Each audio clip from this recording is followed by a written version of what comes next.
Is this Forex issue the end of Chakwera?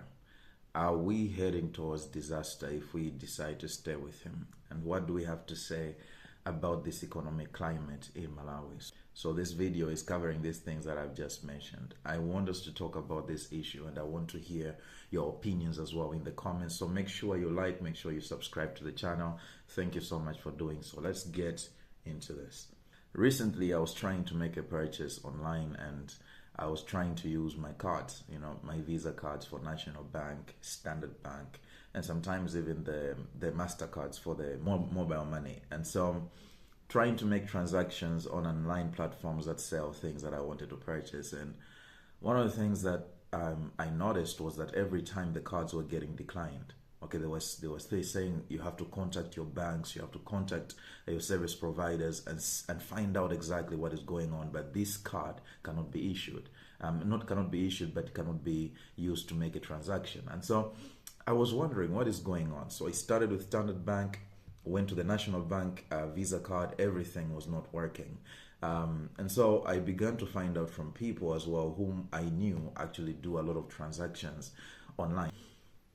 What I noticed was that everybody was just telling me that their cards are not working. And so I think when I dug deep into the matter, I realized that it's actually an issue of Forex in the country.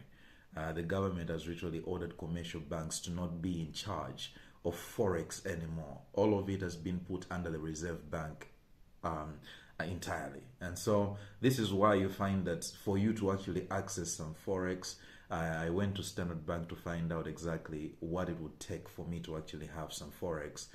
They said I need to make an application inside, and there's actually limited amounts of Forex you can access.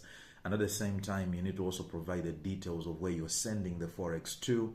You will not be the one in charge of sending directly. They'll have to send on your behalf. So you provide the account details of the destination, and then you provide the evidence of you having a business, what you want the Forex for. Long, tedious process, I'm telling you. And so I was like, what is going on? What sort of country gets to a place where people can no longer transact with Visa cards? Like, it's so hard to get Forex in Malawi right now. And so for me, I'm like, what is happening with our government? What is Chakwera doing? What is wrong with this guy? Is this how far we have gone, where we're failing to do even the most basic things? It's not enough that people cannot make money online in Malawi, but they have to add on to the fact that you can't even transact in any way. What about all those businesses that depend on transactions online? If you don't have any accounts outside the country, it becomes a problem at this point. And so I think I've been having conversations with so many people, and one of the things that people have been pinpointing is that, okay, at this very moment where the government is telling us that Forex is an issue, you actually get to see the president traveling outside every time. And you have to understand that these trips going abroad, they use up a majority of the Forex. Okay? And so we are complaining about Forex, but he is spending it on his trips. Some of them you don't even see the fruit of those trips. You don't even know what he's doing there. There's no impact on us, at least directly as Malawians. And so you wonder to say, what's going on? What's going on? And so that's what I want to hear your thoughts on. I want you to tell me in the comments, how is this affecting you? How are things moving in your own life? How are things going on, And so with this inflation, it's not helping. It's not helping at all. And so I think when you fast forward now to say, okay, in a couple of months' time when we'll be doing elections, is this issue enough to topple Chakwera? Is this issue enough to actually deny Chakwera of another term in the government? Okay, because some people are saying Chakwera should be out automatically. Okay, because imagine, now just picture this with me, to say, we stay on this steep slope for another 4 years with Chakwera. We stay like this, okay, where there's inflation keeps on happening every time. And I think this is not something that he's in control, but it's happening during his time. So people are linking it to him. And so 4 years in, we just keep on going down this steep slope. And fuel is going up. Goods are going up. Cooking oil, you will no longer be buying 5 liters at 30,000. Now it will be at 50 grand. Just imagine how things are going. Okay, if we went like that, and then you should stay another 4 years where you cannot do any online transactions, where the dollar is not something you can access. For you to buy a car, you have to literally move heaven and earth. Imagine if we get to that place. Are you going to endure this? But now, if you look on the other side, say if we remove Chakwera, and then we have DPP, and these guys literally are thieves, I'm telling you. Let me just say it silently, they're thieves. Most of them nearly destroyed the government. Some people will be saying, DPP is better, but do you want a place where donors are scared to invest in a country because of corruption? You know, it reached a point during DPP's reign, this last reign that they had, that donors were scared to invest in the country because corruption was not even being hidden.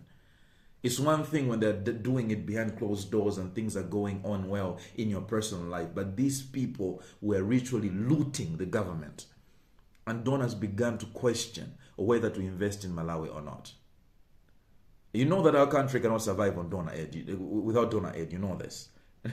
Some of you be like, we don't need to be dependent on donors. I'm like, how are you going to survive? You don't export anything. You don't produce anything of value. Like, how is Malawi going to survive? So what I'm saying is, if we allow DPP to get in, I'm telling you, it's going to be a chaotic environment again because they're getting ready to loot. That's what I want you to know. They're getting ready to loot. Allow them at your own peril. But that's another option.